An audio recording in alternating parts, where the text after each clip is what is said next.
ఇది ఒక కథ కాదు, మనిషి ధర్మం కోసం చేసిన మహాయుద్ధం, మహాభారతం. ఒక కుటుంబం, ఒక తప్పు నిర్ణయం మరియు ప్రపంచాన్ని కుదిపేసిన యుద్ధం. ఒకప్పుడు హస్తినాపురం అనే మహారాజ్యం ధర్మం, శౌర్యం, పరాక్రమానికి నిలయం. కానీ అదే రాజ్యంలో ఒక చిన్న సంఘటన భవిష్యత్తులో మహాయుద్ధానికి కారణమవుతుంది. ఆ రోజు గంగానది తీరములో ఒక రాజు తన విధిని కలుసుకున్నాడు.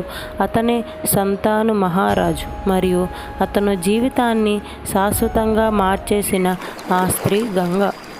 ఆ ప్రేమ ఒక షరతుతో ప్రారంభమైంది, కానీ ఆ షరతు వెనుక దాగి ఉన్నది ఒక భయంకరమైన రహస్యం. ఆ రహస్యం ఏమిటో మనం తెలుసుకుందాం. ఇప్పుడు ఈ మహాగాథ ప్రారంభమవుతుంది. మహాభారతం ఎపిసోడ్ నెంబర్ 1, గంగా సంతాను ప్రేమ కథ. ఇది కేవలం ఒక కథ కాదు, మనిషి ధర్మం, ప్రేమ, త్యాగం, విధి అన్నింటినీ చూపించిన మహాగాథ మహాభారతం.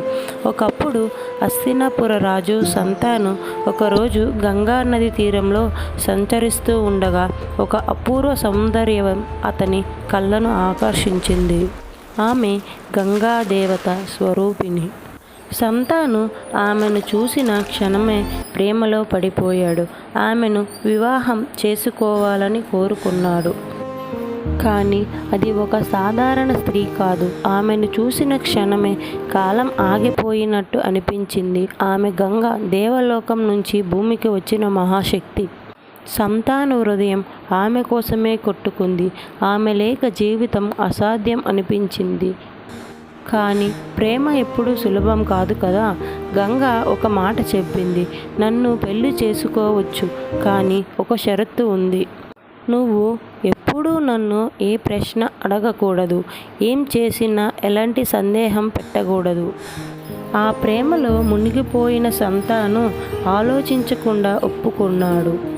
వారి జీవితం ప్రారంభమయ్యింది. అయితే నిజమైన భయం ఇప్పుడే మొదలయ్యింది.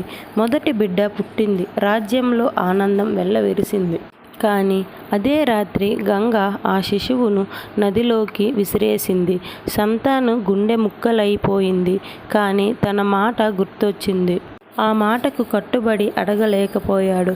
1 కాదు, 2 కాదు, 7 పిల్లలు, 7గురిని ఆమె అదే విధంగా నదిలో కలిపేసింది. ఇది ప్రేమ లేదా శాపమా? సంతాను ఇక తట్టుకోలేకపోయాడు.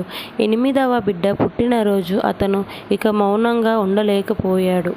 ఆపు గంగా, ఇది ఏమి పని నువ్వు చేస్తున్నావు? ఇది ఎంత పాపం నీకు తెలుసా అని అడిగాడు. ఆ క్షణం గంగ నవ్వింది. కానీ ఆ నవ్వు వెనుక ఒక దివ్యమైన రహస్యం దాగి ఉంది. రాజా, నువ్వు ఇచ్చిన మాటను మర్చిపోయావు. కానీ ఇప్పుడు నిజం తెలుసుకునే సమయం వచ్చింది. ఆ పిల్లలు సాధారణ మనుషులు కాదు, వారు పశువులు, దేవలోకంలో శాపగ్రస్తులైన వారు. వారిని విముక్తి చేయడానికి నేను ఇలా చేయాల్సి వచ్చింది. ఈ చివరి బిడ్డ మాత్రం పూర్తి జీవితం గడపాలి. విధి నిర్ణయం. ఆ బిడ్డే దేవదత్తుడు. తరువాత కాలంలో ప్రపంచాన్ని కుదిపేసే ఒక ప్రతిజ్ఞ చేసేస్తాడు.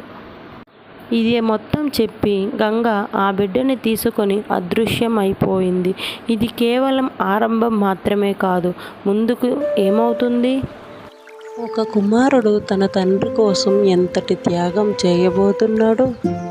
భీష్ముడు ప్రతిజ్ఞ విని మీరు షాక్ అవుతారా?